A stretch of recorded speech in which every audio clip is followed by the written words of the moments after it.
Bokingi makasi pe couvre-feu botiami na Beni nsima na babomba artisanal misato kobeta mibali ya liboso mibetamaki na ntongo kati na ndako ya Nzambe Emmanuel Butili na misa ya confirmation ya bana pe basi babale bazokaki ya misato nde na ekala moko pe moto azalaki komema yango apanzanaki.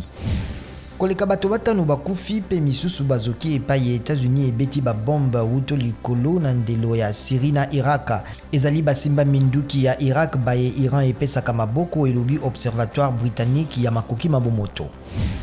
Motango ya bakoni ba COVID-19 bayebani na Afrika bokomi milioni 5 na nkoto kama misato na libwa elobi CDC Afrika.